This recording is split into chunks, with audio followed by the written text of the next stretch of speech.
안녕하세요. 이구동성 역사학교의 분홍한국사 9쌤 구혜영입니다.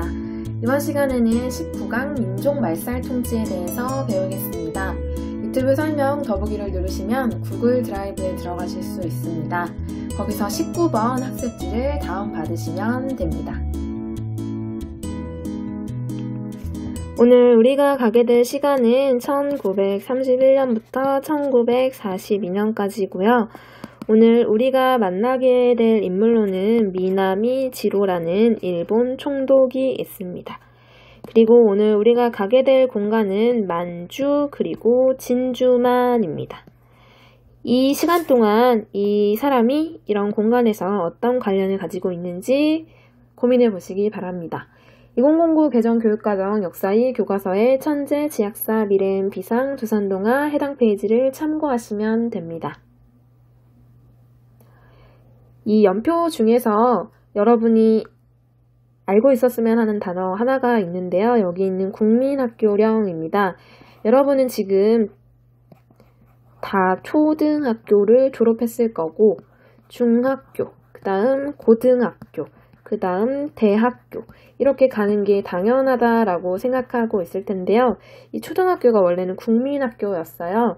이거의 의미가 일본 제국주의 식민지의 모습을 담고 있는 용어였는데 바뀐 지가 1996년에 바뀌어요. 독립을 하고도 41년이나 이제 식민지의 잔재가 남아 있었던 건데 그거에 대해서 한번 고민해 봤으면 좋겠습니다. 일단 민족 말살 통치는 일제 식민 통치 시기 세 번째이자 마지막입니다. 여기 나와 있는 만주 사변, 중일 전쟁, 그리고 태평양 전쟁으로 일본이 자꾸 전쟁을 확대해 가자 우리 민족의 모든 것을 다 빼앗아 가는 시기고요. 민족 말살 통치는 30년대 이후 1937년부터 시작된다고 보면 되고요. 이 가운데 있는 게 민족 분열 통치였지요. 그다음이 맨 처음이 무단 통치였는데 바뀌게 된 계기는 3.1운동이었습니다. 무단 통치 시기에는 토지 조사 사업을 통해서 땅을 빼앗아 갔고 민족 분열 통치 시기에는 산미 증식 계획을 통해서 쌀을 빼앗아 갔는데 이제는 국가 총동원법을 동원해서 다 뺏어 갔습니다. 이 이야기는 학습지 13쪽에서 제가 총괄하는 표에서 한번 정리를 해줬고요. 지금 그걸 옆에 놓고 같이 영상을 보시면 좋을 것 같습니다. 다 뺏어가는 거에 인간, 물건이 다 포함이 됐고 이제 남성, 여성 이런 식으로 다 빼앗아 가게 되는 걸 오늘 배울 겁니다. 민족말살 통치를 하게 된 배경은 이렇게 전쟁이 넓어지니까 우리한테 이제 다 뺏어가고자 했던 거고 목적은 우리의 민족의식을 아예 없애서 저항하고자 하는 마음을 누르고 침략 전쟁에 이제 총알바지로 동원하고자 했던 겁니다. 그 내용은 첫 번째로 한국 신민화 정책, 두 번째로 민족의식 말살이 있는데요. 황국, 천황의 나라에 충성스러운 신하로 만들자라는 정책입니다. 이를 위해서 너 그냥 신하가 돼, 넌 그냥 충성을 해 라고 말하면 안 되니까 논리를 내세운 게 내선일체입니다. 여기서의 내는 안 내자고요. 일본인들은 일본을 내지, 안쪽 땅이라고 불렀어요. 그래서 안쪽 땅과 조선은 하나의 몸이니까 너네 일로 와서 총알바지 하렴 라고 했습니다. 이거를 실현하기 위한 게 이제 한국 신민으로 만드는 거였는데 일본 국왕의 신하된 백성으로 만들고자 했고 그래서 학창시절에 일정 기간에 일주일에 한 번 매일매일 조회를 했었어요. 국민학교를 다녔던 사람들은 알 텐데 이게 일제시대에는 매일매일 이거를 학생들한테 외우게 했습니다. 그래서 학생들을 모아놓고 일본 천황을 향해서 절하게 한 다음에 대일본 제국의 신민입니다. 마음을 대일본 제국의 신하된 백성입니다. 마음을 합하여 천황폐하께 충성을 다하겠습니다. 저희는 괴로움을 참고 몸과 마음을 굳세게 하여 이거를 인고단련이라고 하고 이 용어가 나오면 무조건 한국 신민 서사입니다.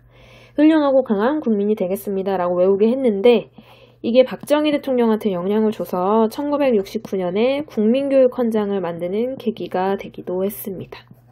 박정희 대통령도 군인 출신이잖아요. 근데 일본에서 온 총독도 다 군인 출신이라고 했잖아요.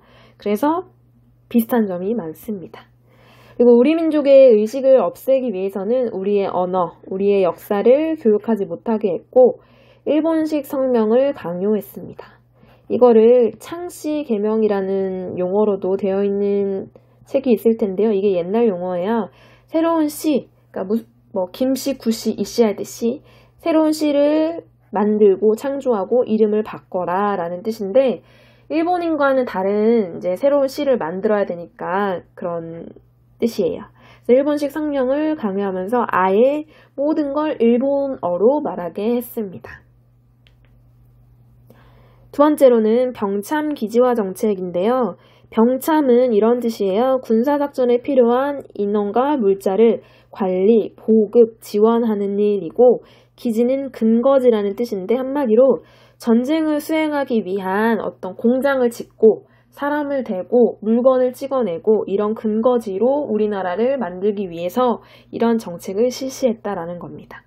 그 내용은 한반도를 공업 원료를 공급하는 곳으로 만들기 위해서 남쪽, 그러니까 이게 한반도면 남쪽은 면화를 재배하고 이거 옷 할 때 면이에요. 북쪽에서는 면양, 음매하는 양 있죠? 양을 사육하게 하는데 이 양은 모직물을 만드는 근거가 돼요.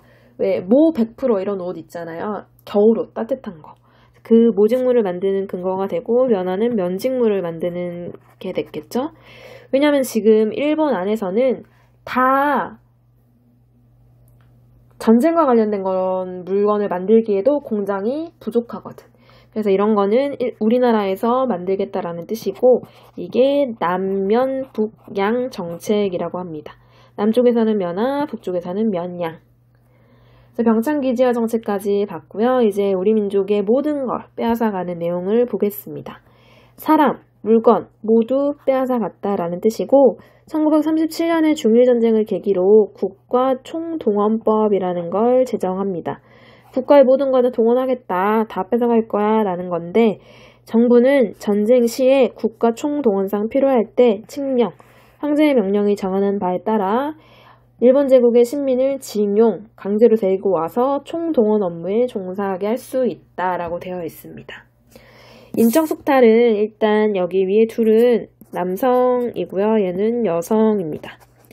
병력을 동원하기 위해서 일단 원하는 사람을 지원해라 라고 했다가 그걸로 부족하니까 보이는 학생들한테 니네 군대 갈 기회를 줄게, 총알 가지할 기회를 줄게 라고 했고 그 다음에는 아예 징병제까지 실시하는데 징병제는 마지막 단계여야 해요. 왜냐면 징병제는 억지로 다 남자들한테 무기를 주는 거잖아요. 우리 조선인 남자들한테.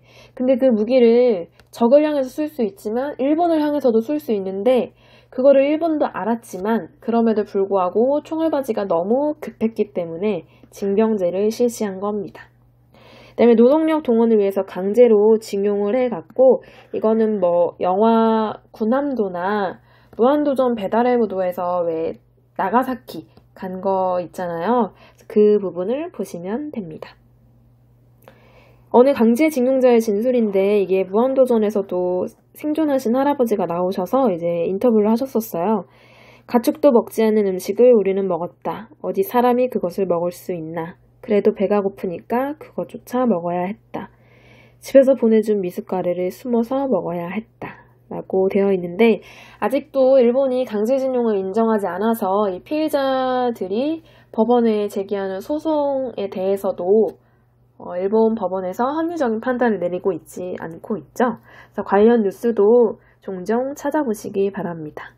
그 다음에 여성 노예화를 시킨 게 일본군 위안부고요. 이 여성들을 여기저기 전쟁터마다 데리고 다니면서 성적으로 노예를 만들었습니다. 이 문제도 역시 일본이 인정하지 않아서 해결되지 않고 있는 문제지요. 그 다음에 물건을 빼앗아 갔는데 일단 식량을 다 걷어갔어요. 그거를 다 걷어간 다음에 인원에 맞게 각 가구마다 다시 나누어졌거든요. 그거를 배급이라고 합니다. 그 다음에 쌀 공줄은 연결되는 거죠. 쌀을 다 걷어갔으니까 식량을 배급하게 되는 거고 공출의 정확한 의미는 밑에 있습니다. 국민이 국가의 필요에 따라 농업 생산물이나 물건 따위를 의무적으로 내놓아야 하는 건데 이제 쌀 내놓은 다음에 다 걷어가서 다시 나눠주는 게 식량 배급 제도고 무기 생산을 위해서는 이렇게 숟가락 젓가락까지 가져가서 녹여서 그걸로 총알을 만들었습니다. 그게 공출입니다. 정말로 다 뺏어갔던 민족 말살 통치 시기입니다. 그럼 문제를 통해 이 부분을 정리해 보도록 하겠습니다. 2016년 수능 한국사 13번 문제입니다. 다음 글이 쓰인 시기에 볼 수 있었던 모습으로 적절한 것은 조선인에게 창시, 새로운 시를 창조하라고 요구한 것은 너무 가혹하다. 어떻게 조선인의 성을 버리고 일본인의 성을 따르란 말인가. 신고 마감이 며칠 남지 않은 오늘 결국 창시를 할 수밖에 없었다. 이 창씨 개명과 관련된 이거는 민족 말살 통치 시기의 일이라서 1940년대 일인데요. 이거 자체는 1939년에 조선 민사령이 개정되면서 만들어진 내용입니다. 정답은 3번인데요. 일단 치안유지법은 1925년에 만들어져서 우리가 독립을 하는 1945년 8월 15일까지 없어지지 않았던 악법이에요. 나쁜 법인데 독립운동가들을 탄압하기 위해서 만들었던 법입니다. 원산총파업은 1929년 원산에서 있었던 노동운동이고요. 분화로도 운동은 1931년에서 34년에 있었던 동아일보사가 주도했던 문맹퇴치 운동입니다. 글자를 아는 게 힘이다 이런 운동이었고요. 밀립대학 설립을 위해서 모금에 동참하는 기업인은 밀립대학 설립운동은 1922년부터 시작이 됐지만 일본의 방해로 결국 실패하게 되고요. 연통제는 이제 비밀행정망이었는데 대한민국 임시정부와 관련이 있고요. 1919년 대한민국 임시정부가 세워지면서부터 활약을 했지만 1921년 초반에 이게 들통이 나면서 흐지부지 되게 됩니다. 이번 문제는 한국사 능력검정시험 심화 48의 44번입니다. 밑줄은 이 시기에 시행된 일제의 정책으로 옳지 않은 것은 일본 정부가 우리 역사를 왜곡한 산업유산정보센터를 도쿄에 개관하였습니다. 중일전쟁 1937년 이후 일제가 침략전쟁을 확대하던 이 시기 강제동원 다 뺏어간 건의 민족말살 통치 시기임을 알 수 있습니다. 여기 나와있는 여자 정신근로령은 1944년에 이제 여성들을 강제로 징용하기 위해 내렸던 명령이고요. 육군 특별지원병제, 식량 배급 미국 공출제도 이런 건 다 1938년, 39년에 만들어진 법이고요. 조선 사상범 예방구금령은 1941년에 만들어졌던 건데 너 미리 나쁜 짓 할 것 같으니까 예방선에서 가둔다라는 아주 무시무시한 나쁜 법입니다. 정답은 5번인데요. 기한 내에 소유지를 신고하게 하는 토지조사 사업은 1912년부터 18년 사이에 시행됐던 법령입니다. 오늘 이렇게 19강 민족 말살 통치에 대해서 알아봤고요. 다음 시간에는 20강 1930년대 이후 칼로 무장 독립투쟁을 어떻게 했는지 알아보도록 하겠습니다. 다음 시간에 만나요. 안녕.